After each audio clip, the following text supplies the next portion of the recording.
আসসালামু আলাইকুম। কাছে এবং দূরে যে যেখান থেকে আজকের ভিডিওটি দেখছেন অসংখ্য ধন্যবাদ আপনাকে। সুপ্রিয় দর্শক শ্রোতা, আজকের ভিডিওতে আমি দুই একটা বিষয় নিয়ে কথা বলবো। তার ভিতরে প্রথম কথাটা হচ্ছে, যারা সংযুক্ত আরব আমিরাত থেকে গত বছর সাধারণ ক্ষমা চলাকালীন দেশে গিয়েছেন, তাদের অনেকেরই প্রশ্ন, আপনারা কি সংযুক্ত আরব আমিরাতে এখন ঢুকতে পারবেন কিনা ভিসা খোলা হওয়ার পরে। উদ্দেশ্যে একটি কথা বলবো, আপনারা সংযুক্ত আরব আমিরাতের যে রুল মেনটেন করে কিন্তু দেশে গিয়েছেন, যদিও আগে আপনারা অবৈধ ছিলেন, কিন্তু আপনারা যখন বৈধ এই দেশের সরকার সাধারণ ক্ষমা ঘোষণা করেছেন, এই সুযোগটি কাজে লাগিয়ে আপনি যখন দেশে গিয়েছেন, আপনি আর এখানে অবৈধ নেই, আপনি এখানে আর রুল ভঙ্গ নেই, আপনি একটা রুল মেনে কিন্তু দেশে গিয়েছেন।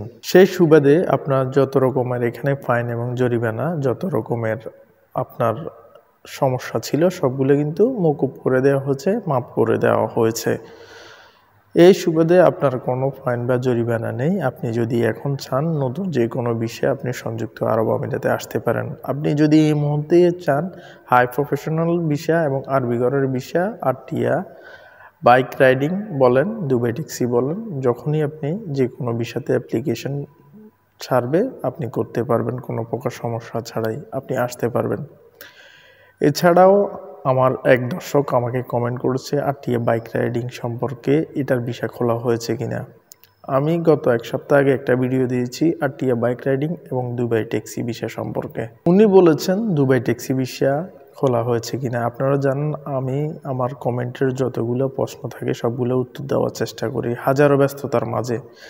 এই কমেন্টগুলো কিন্তু অনেক ইউটিউবার এগুলা দেখে না, যাদের হাতে অত্যন্ত সময় থাকার পরও কিন্তু আমি দেখি। আমি এগুলা অন্তত চেষ্টা করি আপনাদের সাথে কমিউনিকেট থাকার জন্য, আপনাদের ভালো একটা পরামর্শ দেওয়ার জন্য।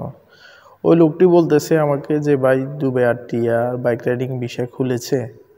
আমি বলেছি ভাই এখনও পর্যন্ত আমি শিওর করে কিছু জানি না, আমি গত এক সপ্তাহ আগে যা জেনেছি আমি তা দিয়েছি।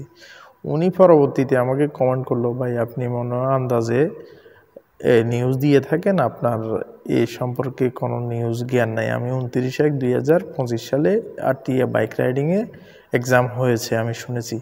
ভাই এক্সাম হওয়ার ভিসা খোলা কি এক কথা হলো? আগে আমি বলি সম্পূর্ণ কথা, আরটিয়া বাইক রাইডিং বা দুবাই ট্যাক্সি এখানে ভিসা কিন্তু সারা বছর খোলা থাকে। কিছু কিছু সময় ভিসাগুলা বন্ধ থাকে যখন তাদের কোটাগুলো পূরণ হয়ে যাবে। তাদের একটা লিমিটেশন থাকে যে তাদের গাড়ি অনুযায়ী লোক নেবে। যখন লোকগুলো পুরো হয়ে যায় তখন এই লোকগুলোকে স্টপে রাখে। পরবর্তীতে সিরিয়াল ওয়াইজ যে লোকগুলো উত্তীর্ণ হয় এই পরীক্ষায় তাদেরকে টেনে টেনে সিরিয়াল ওয়াইজ এরা মেনটেন করে।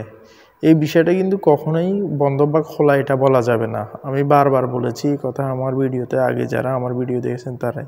আমি আমারটাকে যেটা আন্দাজে বলে দিব, হ্যাঁ ভিসা খোলা বা ভিসা খোলা না, আপনি এটার যে রিয়াকশন ওইটা থেকে তো আমাকে সেফ জোনে থাকাটা অনেক ভালো। আমি যেটা জানি না বলেছি, এর রিয়াকশানে আপনি যে বিষয়টা আমাকে অপমানজনকভাবে বললেন, আপনি কিছু জানেন না, আন্দাজে রিপোর্ট করেন, এটা কিন্তু ঠিক না। এগুলো করবেন না কখনো। আপনাকে যদি আমি আন্দাজে একটা কথা কইতাম, হ্যাঁ ভাই জানি ভিসা তো খোলা চলতেছে, আপনি এবার অন্য কারো 10 জনের আপনি না হয় অন্য একজনে এই খবরটি শুনে আরেকজনের মাধ্যমে লেনদেন করে সে প্রতারিত হবে। আমি চাই না আমার ভিডিও দেখে কেউ প্রতারণার শিকার হোক। আপনাদেরকে একটা কথা বলি, আমি যতগুলো ভিডিও দিয়েছি আজ পর্যন্ত কেউ বলতে পারবে না আমি কাউকে মিসগাইড করেছি। আমি মিসগাইড ইনফরমেশন দিই না, যা দিই রিয়েল দিই। অনেকেই আমার ভিডিও নিয়মিত দেখেন, আপনারা হয়তো জানেন আমি যা নিউজ দিই সব রিয়েল দিই, মিসগাইড ইনফরমেশন আমি দিই না। মিসগাইড ইনফরমেশন আমার ভিডিওতে যদি কেউ প্রমাণ দিতে পারেন আমি আর ইউটিউব করব না। যদি মিসগাইড ইনফরমেশন আপনি যদি প্রমাণ সহ দেখাইতে পারেন, আপনি আমার ভিডিও দেখাবেন, এদেশের গভর্নমেন্টের রুল, এদেশের গভর্নমেন্টের ওয়েবসাইট, এদেশের সিস্টেমের সাথে মিলাবেন। ভিডিওগুলো নিজস্ব কন্টেন্ট নিয়ে আসি, আমার এখানে অনেক অন্যজনের ফটোকপি আসে না। দর্শক, এতক্ষণ যে কথাগুলো বললাম হয়তো বা কারো খারাপ লাগতে পারে, কারো ভালো লাগতে পারে, আপনারা মনে কিছু নেবেন না। ইনশাল্লাহ অনেক মানুষের কমেন্টের কারণে অনেক সময় মন খারাপ হয়ে যায়, সেই কমেন্টগুলোর রিয়াকশান আমরা দিই না, কিন্তু কিছু কিছু না দিলেও হয় না। এ হলো বর্তমান অবস্থা। তো সবাই ভালো থাকবেন, সুস্থ থাকবেন। যারা এখনও চ্যানেলটি সাবস্ক্রাইব করেননি অবশ্যই সাবস্ক্রাইব করে বেল বাটনটি চালু করে রাখবেন। পরবর্তী ভিডিওতে আবারও দেখা হবে। আল্লাহ হাফেজ।